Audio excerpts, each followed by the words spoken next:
So I just got my most recent shipment of figures in from Big Bad Toy Store. Gonna finally open them up after they've been sitting around in their box for about a week, and just wanted to show everyone how I go about doing it. I'm sure there's other videos and other people who have mentioned or showed this off before, but I don't know, so I'll just show everyone how I open them up, because one thing I like about the vintage collection figures is I love the card art, but I am an opener. Kind of like Legos. Why would you ever keep them in a box? Why would you ever keep your action figures in a box, no matter how good they look? So I'm going to open them up. I'll show you what I do to preserve the card, because I used to try to really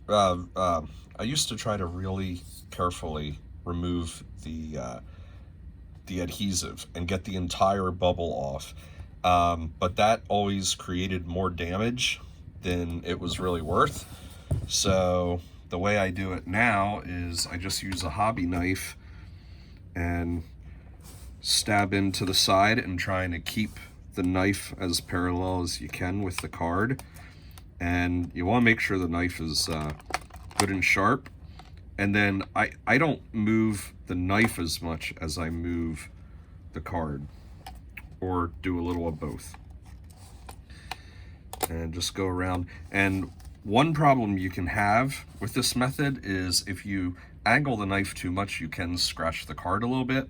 So sometimes what I'll do is I'll put it along the edge of a table like that, so that way the hobby knife is actually sticking, the handle's sticking past the table, and you don't have to angle it quite as much.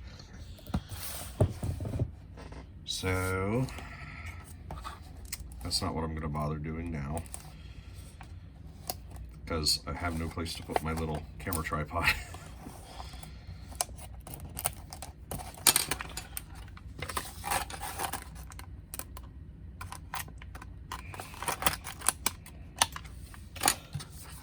So there we go, and as you can see, it leaves the card in pretty nice condition.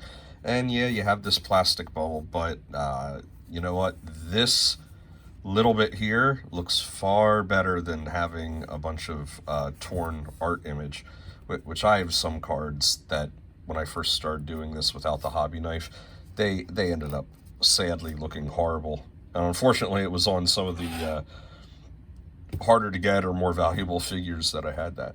So there you go, short little video. Hope that helps you out if you're someone that likes keeping your vintage collection cards.